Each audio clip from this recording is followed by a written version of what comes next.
Inspirations come from many places. They come from myself and my own life, my own travels, my own beliefs. I believe in the eyes, not just looking out, but looking in. So there's a lot of the subconscious involved. But nonetheless, I really do put an effort into having my work being somewhat universal so that everybody can look at it and get something from it. This painting goes back to a series that was done in 2006. It really explores an issue of the flag, the banner, an icon, but it also explores, again, memory. As a child, I first started drawing and painting birds. And then there's this baseball cap, and what does it contain? The mind, thoughts, sight, eyes, mouth, all of our expressions as humans. And here's this bird, and he's approaching. Is he a predator? Or does he just want to make friends? Do we know?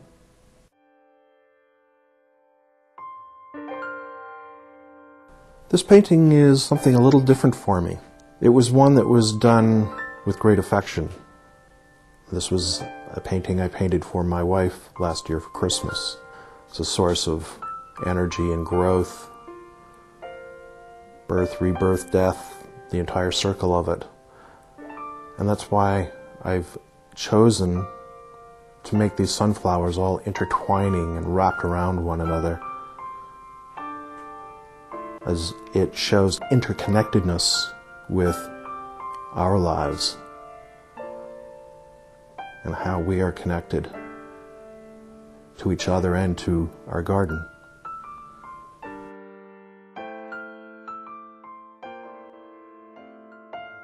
Well, this is my newest piece.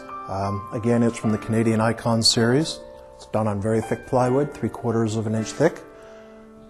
You can see the router ring in it in various places, the waterfall, through the fish. This is something I'm really happy with how this is working. There's a lot of painting left to do on it.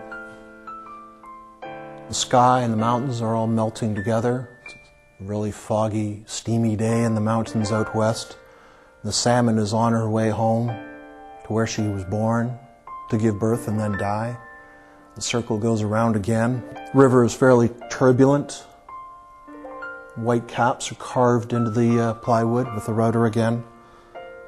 Little golden pebbles on the bottom. I've also, in the steam at the bottom of the waterfall here again, used my letter stamps, Y-E-S, yes, everywhere it's yes, it can happen. I put a lot more time in planning my works because they're all in series. I'll do a series of 5, 6, 10, 12, whatever. When the sentence is ended, I put a period there.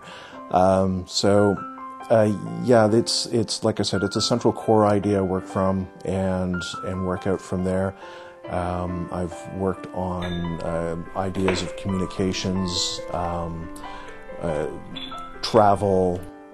Right now I'm working on a series that I call Canadian Icons, which are kind of subconscious images that I hold pretty dear as a Canadian.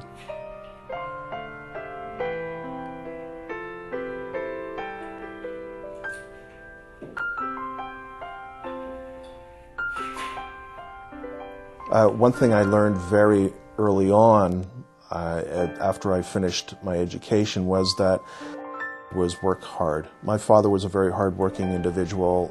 He had me working with him. He was a carpenter when I was 12 years old on weekends and summers. So there was always this instillment of working hard. And if I were to leave any advice and or legacy behind, I would say I would like to be thought of as at least a hard-working artist.